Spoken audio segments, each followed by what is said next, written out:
네, 시청자 여러분 안녕하십니까? 뉴스 더 개벽입니다. 한 주간 세계 곳곳에서 발생한 지구촌 개벽 소식을 전해드립니다. 인도와 파키스탄의 갈등이 다시 한번 격화되고 있습니다. 영국 식민 지배로부터 분리 독립한 지 78년이 지난 지금까지도 양국은 카슈미르 지역을 둘러싼 분쟁과 무력 충돌을 반복하고 있습니다. 이번에는 제2차 세계대전 이후 최대 규모로 평가되는 공중전이 벌어져 국제사회의 우려가 커지고 있습니다. 1947년 영국이 힌두교 중심의 인도와 무슬림 중심의 파키스탄으로 분리 독립을 허용하면서 이 카슈미르 지역은 종교와 지리, 정치의 복잡한 충돌 지점으로 남았습니다.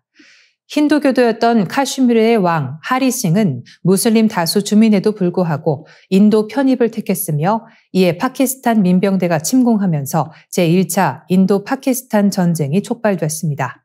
이후 두 나라는 1965년과 71년 각각 2차, 3차 전쟁을 벌였으며 1989년 이후로는 카슈미르 무슬림 분리주의자들의 반란과 테러가 끊이지 않고 있습니다.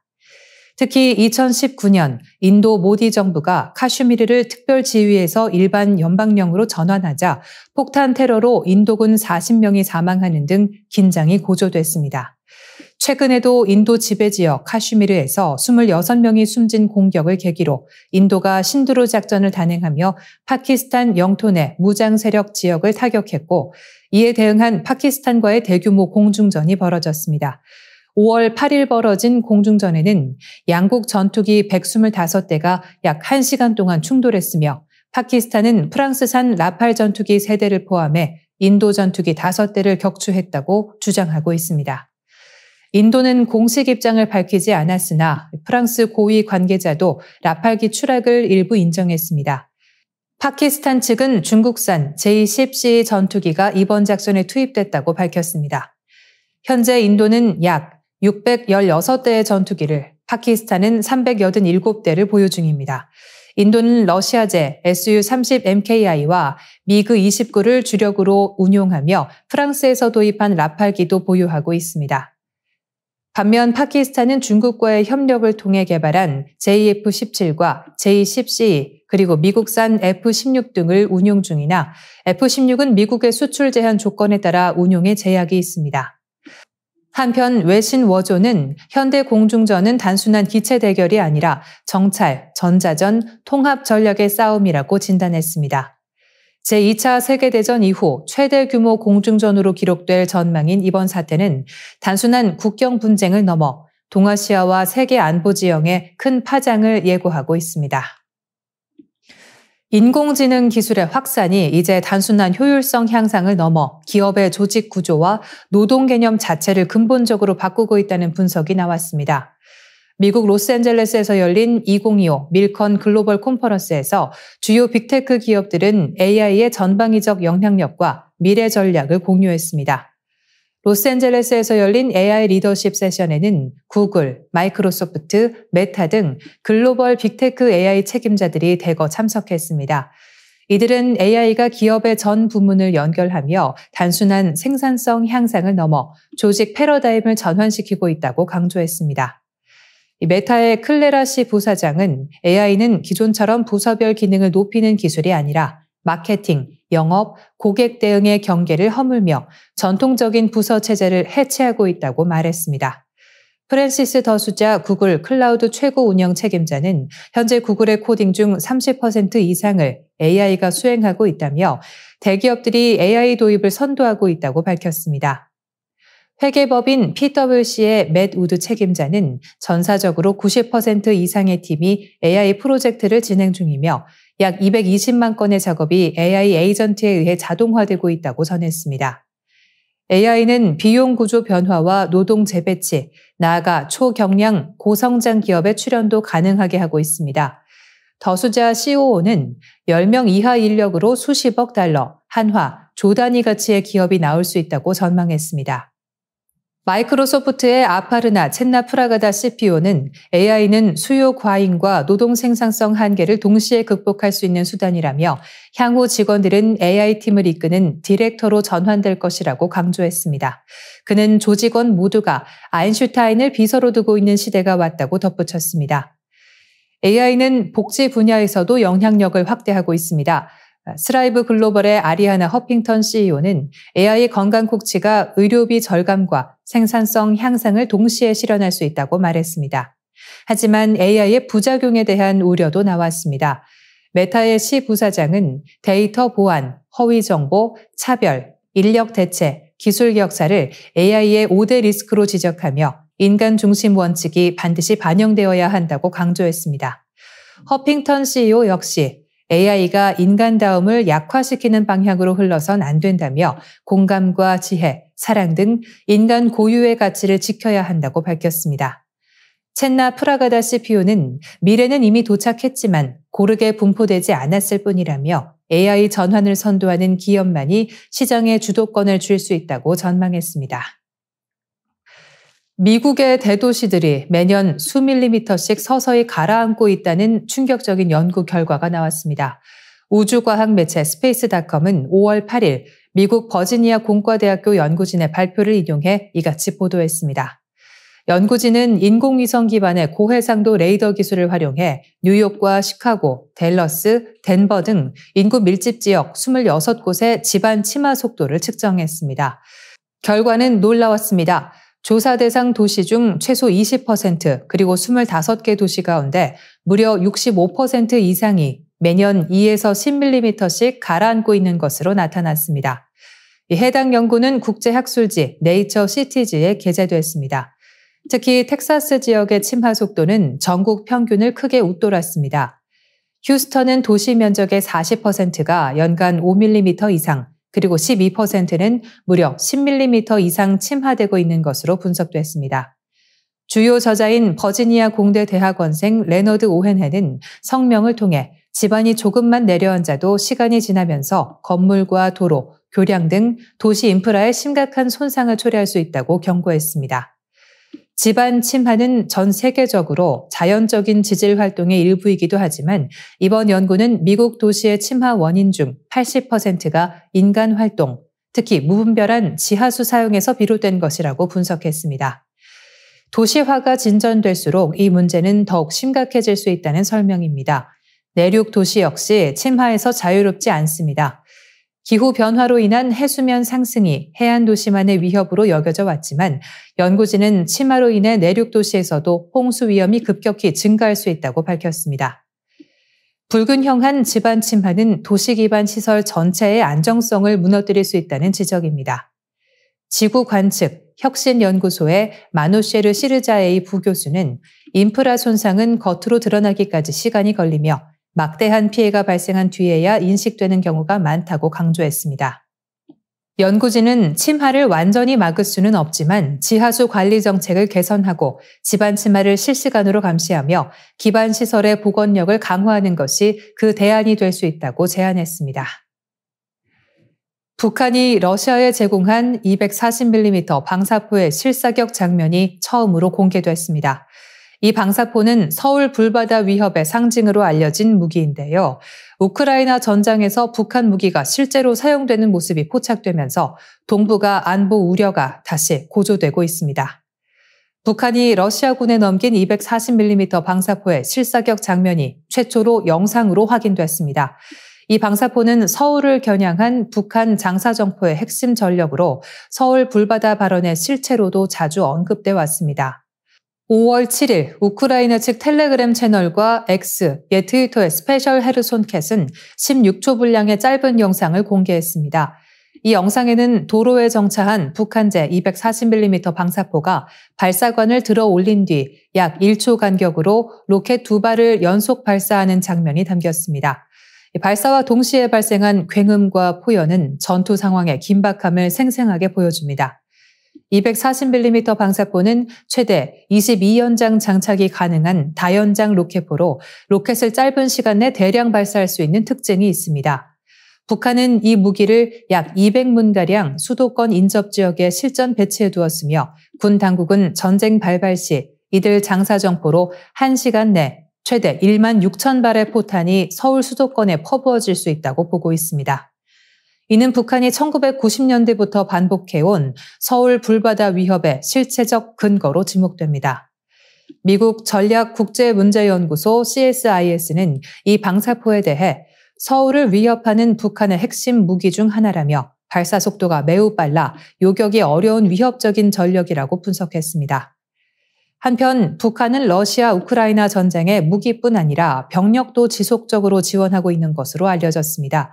우리 군은 북한이 지난해 10월부터 러시아에 총 1만 1,000여 명을 파병했으며 이 중 약 4,000명이 사상한 것으로 파악하고 있습니다. 올해 초에도 약 3,000명의 병력이 추가로 투입됐고 170mm 자주포, 240mm 방사포, 단거리 탄도미사일 등 220여 문의 포병 전력과 대규모 탄약이 함께 전달된 것으로 분석됩니다.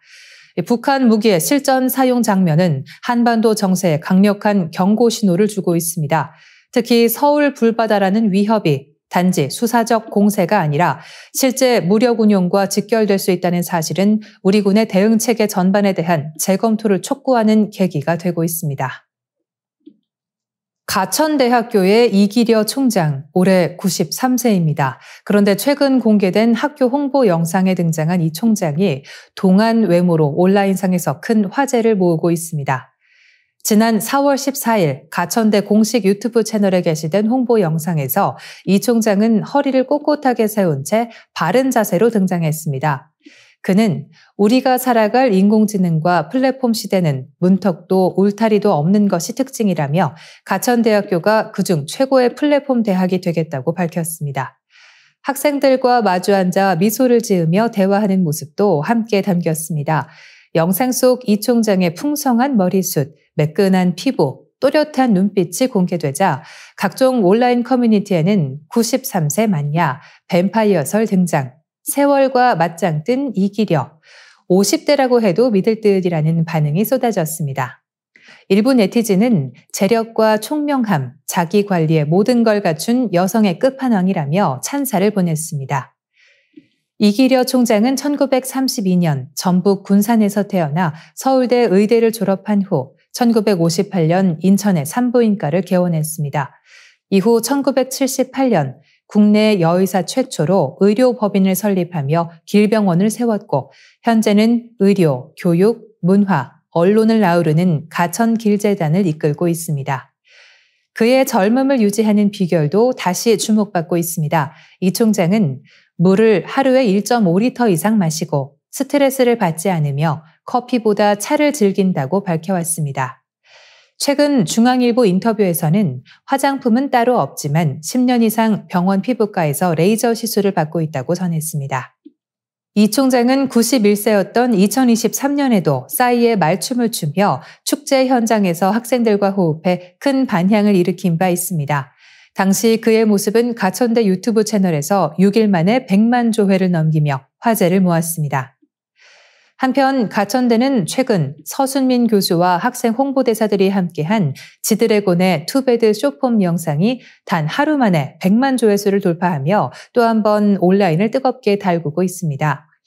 93세의 나이에도 젊음을 유지한 이기려 총장은 여전히 학생들과 함께 호흡하며 학교를 이끄는 살아있는 전설로 평가받고 있습니다.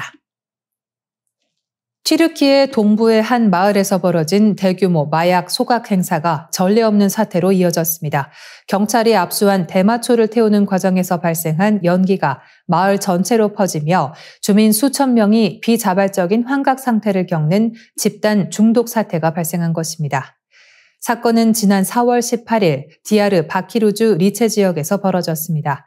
튀르키예 군경은 2023년부터 24년까지 226건의 마약 단속을 통해 압수한 대마초 20톤 766kg을 한꺼번에 소각했습니다. 이 마약의 가치는 약 100억 터키리라, 우리 돈으로 약 3,600억 원에 달합니다. 관련자 1,941명이 체포된 성과를 과시하기 위해 소각 전 대마 자루를 마을 이름 리체인 LICE 형태로 배치하는 퍼포먼스도 벌어졌습니다. 하지만 문제는 바로 그 직후 벌어졌습니다. 대량의 대마초가 연소되며 발생한 연기가 마을 전역에 퍼졌고 2만 5천여 명의 주민이 어지럼증과 구역질, 환각 증세를 호소했습니다. 일부 주민은 병원으로 이송됐고 다수는 창문을 닫은 채 며칠째 외출을 피하며 실내에 머무르고 있는 상황입니다. 현지 언론에 따르면 주민들 사이에서는 아이들이 계속 아파 병원을 다녀오고 있다. 이런 일이 매년 반복된다는 증언도 이어졌습니다. 전문가들은 경찰의 대처 방식에 강하게 비판의 목소리를 내고 있습니다. 중독 예방 활동을 하는 그린스타 협회의 아히야 웨제르 회장은 밀폐된 공간에서의 간접 흡연처럼 마약 연기 역시 중독을 유발할 수 있다며 이번 소각은 명백히 비전문적이고 위험한 폐기 방식이라고 지적했습니다. 웨제르 회장은 이어서 도심 한가운데에서 연기 정화 장치도 없이 대량의 마약을 태운 것은 안전 불감증을 드러낸 것이라며 마약 폐기는 반드시 정화 설비가 갖춰진 시설이나 인구 밀도가 낮은 지역에서 이뤄져야 한다고 강조했습니다. 그는 경찰과 학교를 대상으로 마약 폐기 관련 교육을 제공할 준비가 되어 있다고도 밝혔습니다. 이번 사건은 마약 퇴치의 상징적 퍼포먼스가 오히려 시민 건강에 치명적 피해를 초래한 대표적 사례로 기록될 전망입니다. 마약과의 전쟁은 단지 압수와 소각에 그치지 않고 공공안전과 절차의 전문성까지 아우르는 방향으로 나아가야 할 필요성이 다시 한번 제기되고 있습니다. 인류는 오랜 세월 생명의 기원을 찾기 위한 여정을 이어왔습니다. 무기물에서 유기물로의 전환, 그리고 생명으로의 진화는 오랜 시간 과학계의 최대 미스터리 중 하나였습니다. 최근 생명의 기원에 대한 새로운 단서가 제시되며 학계의 관심이 집중되고 있습니다. 생명의 기원에 대한 과학계의 대표적 이론은 무기물이 원시 지구 환경에서 유기물로 변환되며 세포로 진화했다는 가설입니다. 이를 실험적으로 검증한 사례가 바로 1952년의 밀러 유리 실험입니다. 스탠리 밀러와 해럴드 유리는 원시 지구 대기를 메탄, 암모니아, 수소 등으로 가정하고 전기 스파크를 가해 반응을 유도했습니다. 이 실험은 최초로 글리신, 알라닌 같은 아미노산의 자연 합성을 증명하며 생명이 신의 섭리가 아닌 물리, 화학적 작용의 결과일 수 있다는 혁신적인 메시지를 전했습니다. 하지만 이 실험에는 한계도 존재합니다. 바로 실험이 가정한 번개의 빈도가 실제 원시 지구 환경에서는 매우 낮았을 수 있다는 점입니다. 이러한 의문을 해결할 새로운 가설이 등장했습니다. 지난 3월 미국 스탠퍼드대 자레 교수 연구팀은 물방울끼리 부딪히며 발생하는 마이크로 라이트닝, 즉 미세한 전기 방전 현상이 아미노산 합성을 유도할 수 있다고 밝혔습니다. 연구팀은 메탄과 이산화탄소, 암모니아 등으로 구성된 원시 지구 환경에 순수한 물을 분사한 결과 외부 전기 없이도 시아나수소와 포름알데히드 등 복잡한 유기물이 자연스럽게 생성되는 것을 확인했습니다. 이는 해안의 바위 틈에서 파도가 튀기며 생긴 물방울이 서로 충돌하면서 자연스럽게 생명 탄생에 필요한 전기 스파크를 만들어낼 수 있다는 점을 시사합니다. 즉, 생명의 시작은 우리가 생각했던 거대한 번개보다 훨씬 더 작고 섬세한 자연 현상에서 비롯되었을 가능성이 제기된 것입니다. 이러한 연구는 생명과학의 새로운 전기를 예고하며 생명의 탄생이 우연이 아닌 보편적 자연 현상일 수 있다는 가능성에 힘을 싣고 있습니다. 북미 대륙을 떠받치던 고대 기반함 크레톤이 지구 내부로 서서히 가라앉고 있는 현상이 포착됐습니다.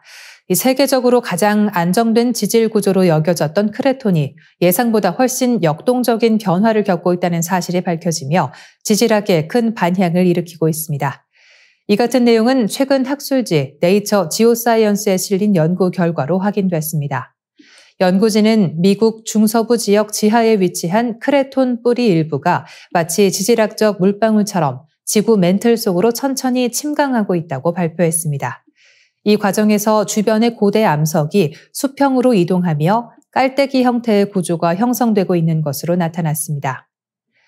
크레톤은 수십억 년 전부터 존재해온 대륙의 핵심 구조로 그 안정성 때문에 변하지 않는 지질 요소로 간주돼 왔습니다. 하지만 이번 연구는 그런 영구 불변의 신화를 뒤집는 중요한 전환점이 되었습니다.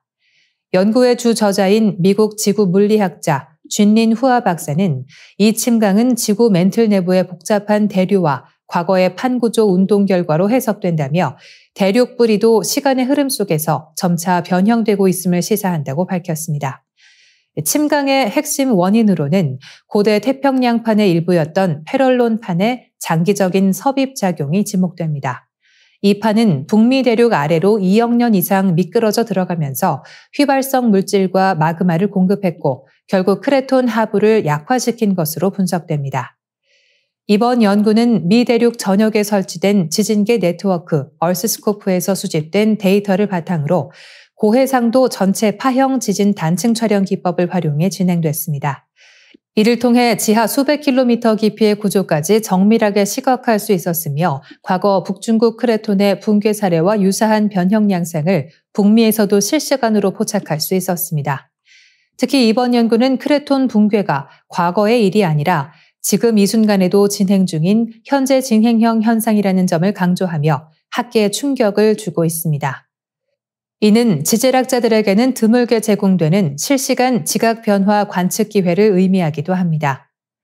한편 연구진은 이러한 지화 활동이 당장 지표상의 대규모 재해로 이어질 가능성은 낮다고 선했습니다. 그러나 이 같은 현상이 향후 수백만 년에 걸쳐 대륙 지형 변화에 중요한 영향을 미칠 수 있다는 점에서 지구 진화의 퍼즐을 푸는 핵심 단서로 평가받고 있습니다.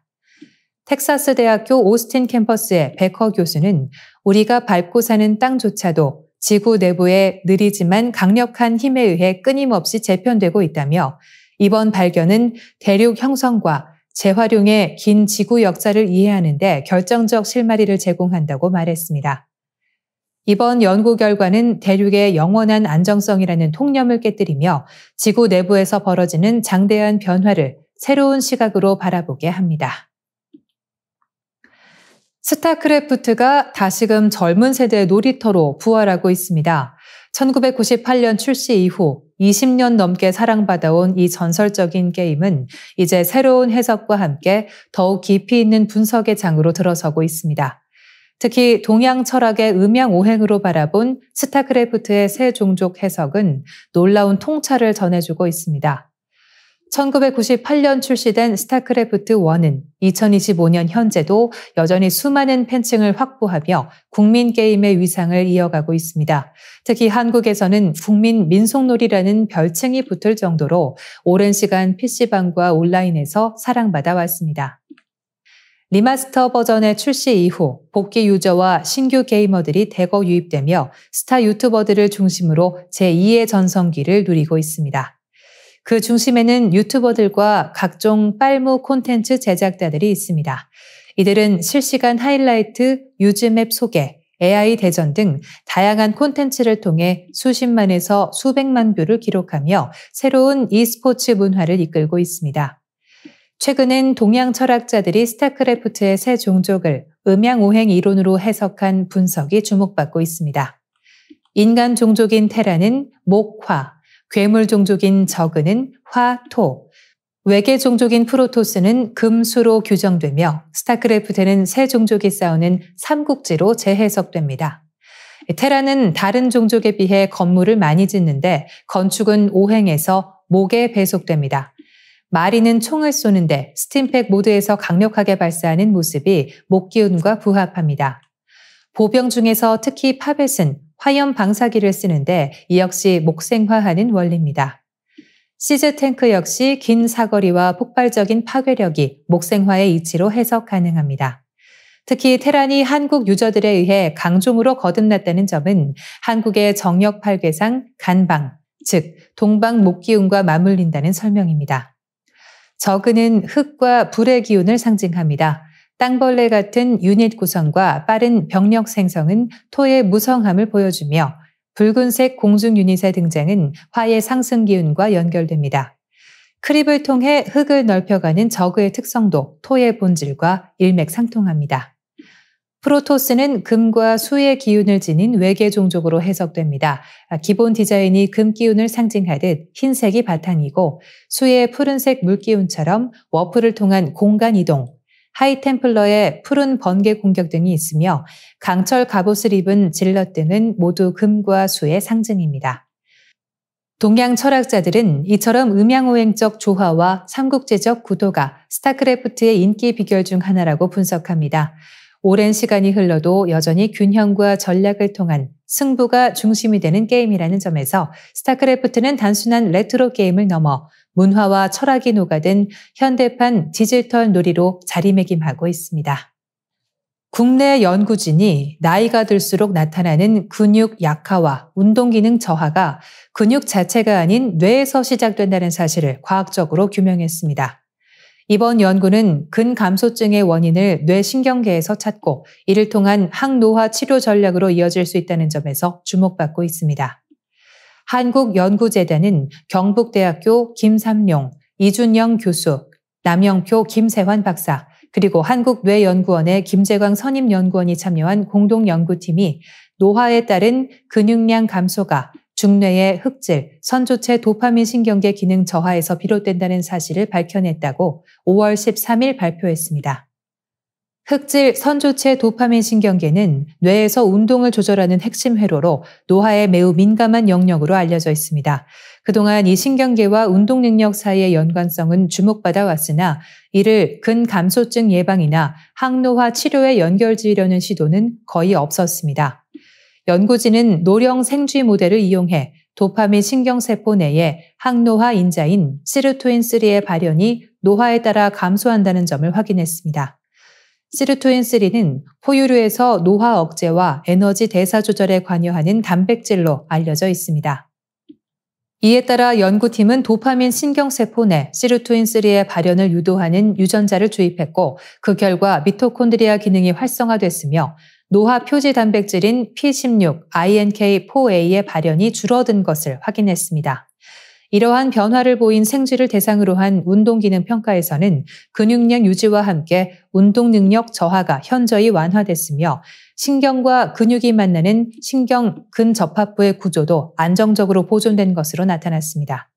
김삼룡 교수는 이번 연구는 노화에 따라 누구나 겪는 운동 능력 저하와 근감소증의 근본 원인이 뇌 운동신경계 기능 저하일 수 있음을 보여준다며 신경계 보호를 중심으로 한 맞춤형 항노화 치료제 개발로 이어질 수 있는 과학적 기반을 제공한 것이라고 강조했습니다. 이번 연구 결과는 생화학, 분자생물학 분야의 국제학술지 신호 전달 및 표적 치료회 5월 12일자로 게재됐습니다. 이 연구를 거꾸로 생각해보면 뇌가 젊고 강한 의지와 같은 동기부여 기능이 활성화된다면 근육 건강에도 긍정적인 영향을 줄 수 있다고 생각할 수 있습니다.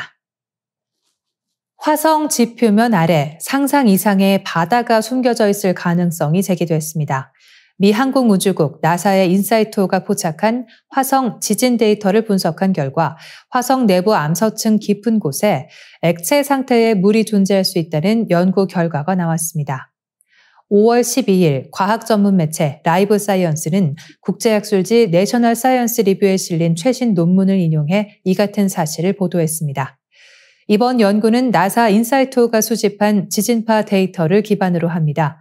인사이트호는 2018년 화성에 착륙한 이래 다양한 지진을 관측해왔고 특히 21년과 22년 발생한 소행성 충돌 및 내부 지진 자료가 핵심이 됐습니다. 연구진은 지진파가 화성 지표면 아래 5.4에서 5.8km 깊이에서 속도가 급격히 느려지는 현상을 포착했습니다. 연구진은 지진파가 화성 지표면 아래 5.4에서 8km 깊이에서 속도가 급격히 느려지는 현상을 포착했습니다. 이는 고체보다 액체에서 지진파 속도가 감소하는 물리적 원리를 바탕으로 해당 층이 다공성 암 속에 물이 가득 찬 저속층일 가능성이 높다고 분석했습니다. 호주 국립대학 지구물리학자 흐르보예 트칼치치 교수는 화성에 상당한 물이 지하로 스며들어 아직 남아있을 수 있다고 밝혔습니다. 실제로 연구진은 이 숨겨진 물의 양이 화성 전체 표면을 약 520에서 780m 깊이의 바다로 뒤덮을 수 있을 정도라고 추산했습니다. 이는 남극 대륙에 존재하는 얼음층의 물량과 맞먹는 수준입니다. 화성은 약 41억에서 30억 년 전까지도 물이 풍부했던 행성으로 여겨집니다. 현재도 삼각주와 계곡, 퇴적암 지형이 과거 물의 흔적을 보여주고 있습니다. 그러나 자기장을 상실하고 태양 복사에 의해 대기가 날아간 뒤 물의 대부분이 사라졌다는 것이 기존 학계의 정설이었습니다. 다만 이 같은 변화만으로는 지표면의 물이 완전히 사라진 현상을 설명하기엔 부족했는데 이번 연구는 그 단서를 제공한 셈입니다.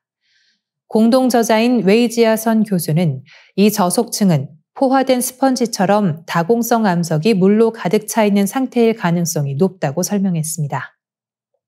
연구진은 앞으로의 화성 탐사에서 정밀 지진계와 굴착 장비를 활용해 실제로 물이 존재하는지 추가 조사가 필요하다고 강조했습니다. 이번 발견은 화성의 지질 구조뿐만 아니라 과거 생명체 존재 가능성 및 향후 인간의 화성 거주 계획에도 중요한 실마리를 제공할 전망입니다. 1953년 제임스 왓슨과 프랜시스 크릭이 DNA 이중 나선 구조를 밝히면서 생명과학은 비약적 진전을 기대하게 됐습니다. DNA 서열을 완전히 해독하면 모든 질병을 정복할 수 있을 것이란 희망도 커졌습니다. 하지만 2003년 인간 유전체 프로젝트가 완성돼 32억 쌍의 염기 서열이 밝혀졌음에도 예상만큼의 의학적 도약은 없었습니다. 과학계는 DNA 뒤에 가려졌던 또 하나의 분자, RNA에 주목하기 시작했습니다. 21세기는 RNA의 시대입니다. 2000년대 이후 RNA 분야에서는 10건이 넘는 노벨상이 수여됐고 RNA 연구는 생명과학의 패러다임을 바꾸고 있습니다. 그 중심에 선 인물이 바로 1989년 노벨 화학상 수상자 토머스 체크입니다. 최근 국내에 번역 출간된 그의 저서 RNA의 역사는 RNA가 어떻게 생명의 조율자로 부상했는지를 밝히는 흥미로운 탐구 여정입니다. 체크는 RNA가 스스로 스플라이싱, 즉 유전 정보의 일부를 잘라내고 이어붙일 수 있다는 사실을 발견했습니다. 이는 RNA가 단순한 전달자에 그치지 않고 효소처럼 작용하는 리보자임이라는 존재일 수 있음을 보여줬습니다. 이는 효소는 곧 단백질이라는 기존 생물학의 공리를 깨뜨리는 발견이었으며 RNA가 생명 현상을 촉진하고 조절하는 적극적인 주체임을 증명했습니다. 책 2부에서는 RNA의 이런 능력이 최신 생명공학과 어떻게 연결되는지를 설명합니다. RNA는 유전자 편집 기술인 크리스퍼의 핵심 도구로 활용되고 있으며 노화의 열쇠로 알려진 텔로미어 유지에도 관여합니다. RNA는 정보를 저장할 수 있을 뿐 아니라 다른 RNA나 단백질을 조합해 생명 현상을 이끄는 능동적 존재입니다. 이러한 특성 덕분에 RNA는 생명의 기원을 설명할 열쇠로도 주목받고 있습니다. 특히 코로나19 팬데믹 당시 수많은 생명을 살린 mRNA 백신은 RNA 기술의 실질적 성과를 보여준 대표 사례입니다. RNA 기반 치료제와 신약 개발은 지금도 생명공학 스타트업과 제약기업의 격전지로 떠올랐습니다. 실제로 22년 한 해에만 10억 달러 이상이 RNA 연구 중심 기업에 투자됐습니다. 이 RNA의 역사는 과학을 모르는 독자도 쉽게 이해할 수 있도록 다양한 비유와 사례를 담고 있으며 RNA가 어떻게 21세기의 과학과 의학을 이끌어가고 있는지를 생생하게 그려내고 있습니다. DNA의 조연에서 주연으로 RNA는 지금 과학사의 중심 무대에 서 있습니다. 네, 이상으로 뉴스 더 개벽 마치겠습니다. 시청해주신 여러분 고맙습니다.